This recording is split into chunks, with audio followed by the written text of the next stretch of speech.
Now, just continuing with this geotag image tool. So basically, what you do is you get an image, you drag and drop this, or you basically upload this. You wait for it to upload. It'll basically tell you either there's geotags found or no geotag found. This is an image of our container, and I want to basically push for the suburb of Mount Gravatt or a real specific address. And this particular tool will ask me to sign up for a free tool, or potentially ask me to pay $10 a month or something. And once you basically subscribe to it, it will change all these coordinates like this. And then after that, you can just download that image, and then you could use that. That's going to work a lot better in your favor for your Gumtree listings, for anything else, if you're planning to dominate a specific location. I highly recommend you look after a specific location, because going for very generic places like Brisbane, for example, as opposed to Mount Gravatt, isn't going to work as well, because the location is really going to trigger and work in your favor.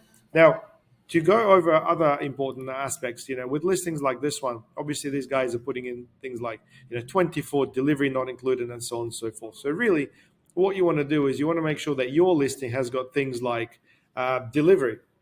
Is this included? Is it extra? And look, if you're really looking to get quotes, potentially featuring prices may not be a good idea. You may say, something like inquire to get a quote.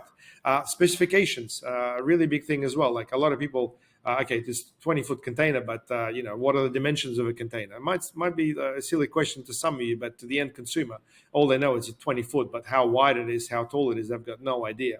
Then you've got other things like availability. You may potentially say that you've got 3 of this available, or you've got potentially hundreds of these available. That could be a really big point as well. So overall, you need to understand that once your listing's been found, you need to focus on the fact that people want to be taking action from seeing your listing. And this is where you really need to look into optimizing the actual side of the description, where people will find exactly what they need. Your objective is to get an inquiry. Make sure you basically work with that. So a lot of people try to basically do listings around price, very low price, and then from there basically try to get inquiries and sell something high. That's one strategy. You could potentially put in a low price and then say, container options available based on quality, availability, and other things as well. But now, if we were to take this into Facebook Marketplace, this whole thing really applies, in a very similar way. So let's just go over that just so that we're on the same page. So let's just wait for this to load.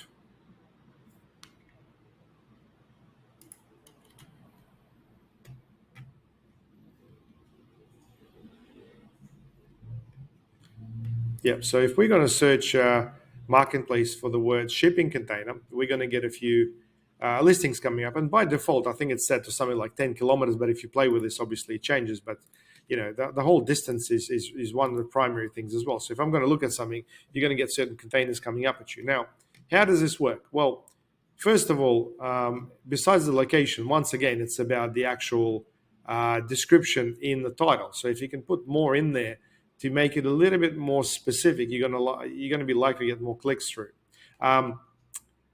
Price obviously is a big driving factor, but potentially doing sale prices by crossing it out really draws a lot more attention, because you're utilizing more factors. And if you look into something like this, you'll find that the descriptions are typically quite long. These guys have actually put in the dimensions, and then from there, Facebook will basically try to serve ads based on things like number of images, and really you want to have more than a couple. The more the merrier. That's another thing as well. Please make sure you use that geotagging tool as well, to make sure if you're using other images from other sources, you're able to customize specifically to your location. It's all about that location. Use the same keyword method to basically write better descriptions and better titles, but make sure that your descriptions are rather long. And I guess you really want to include some specs in there.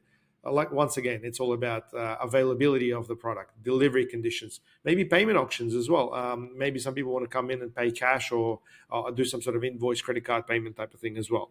And I guess overall, 300 words seems to be that sweet number in terms of the description length. But if you go over that, I don't think you're going to get penalized at all. So hopefully you guys find these tips handy. I really think Gumtree and Marketplace can work very, very well. However, they're not set and forget. Once you set things up, I definitely recommend reviewing listings every 7 days and potentially bumping them up, because unless it gets the engagement, Facebook and Gumtree are going to just really put that aside. Anyway, hope this helps.